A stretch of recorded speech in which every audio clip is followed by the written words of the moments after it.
Je suis Nicolas Becqueret, le directeur général de l'école e-Artsup. L'alternance dans les écoles de formation supérieure, c'est la possibilité pour les étudiants d'être évidemment en cours, mais aussi souvent la moitié du temps, la moitié de la semaine, la moitié du mois en entreprise. Ils sont vraiment intégrés dans l'entreprise, ils ont des tâches professionnelles spécifiques en lien avec leur formation. Et donc ça permet d'allier à la fois des compétences et des apprentissages théoriques professionnalisants au sein des centres de formation, qui sont les écoles, et puis de le mettre en pratique au quotidien, ou de manière régulière en tout cas, au sein des entreprises.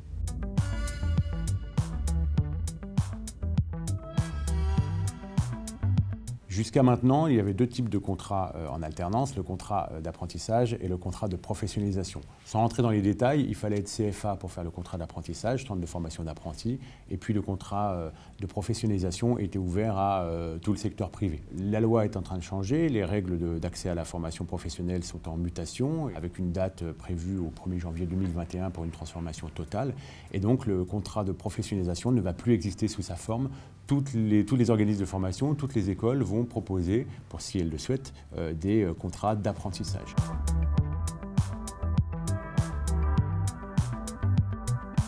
Il y a plusieurs raisons qui poussent un lycéen et un étudiant à choisir l'alternance. Le premier, c'est la mise en pratique concrète des compétences de formation dans l'entreprise au quotidien.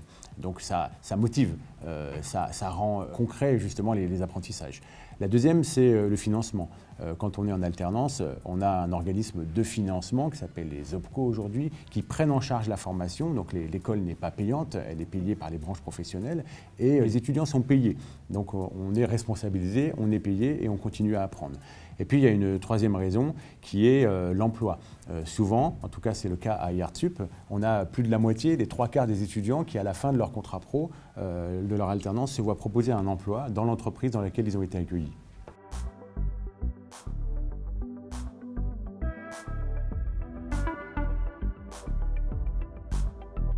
À e-Artsup, la question de l'accompagnement vers l'alternance est assez simple puisque nous, on a souvent plus d'offres de stages et de l'alternance presque que d'étudiants. Cependant, on est quand même dans des secteurs où la compétence initiale est importante. Clairement, si vous ne savez pas dessiner, faire du graphisme, utiliser des outils de production, savoir utiliser Photoshop, vous n'êtes pas très intéressant parce qu'on est dans la pratique opérationnelle. C'est pour ça qu'un certain nombre d'écoles, et c'est le cas pour nous, dans nos secteurs de la création et du numérique, proposent des rythmes alternés en entreprise, souvent à partir de la 3e année, rarement avant, et bien sûr en 4e et 5e année, parce que là, on est vraiment compétent pour mettre en œuvre les compétences de création dans l'entreprise.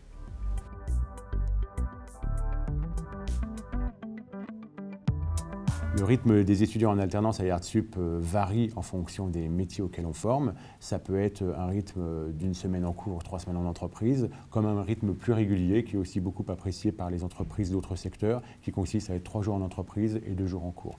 L'offre s'adapte, il peut même y avoir des moments dans l'année où on est plus en entreprise ou plus à l'école, et il s'agit de travailler en direct avec les entreprises pour toujours trouver l'équilibre.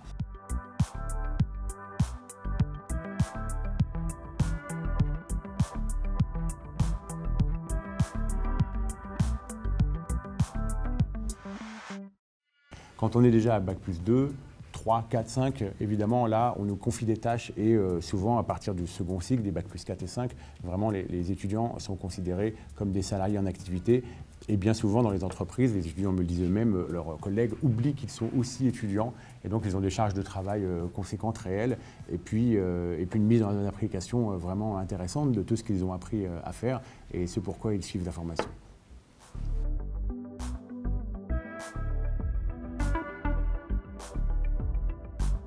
Donc si j'ai un conseil à donner aux étudiants qui cherchent de l'alternance, c'est de ne pas attendre que ça arrive.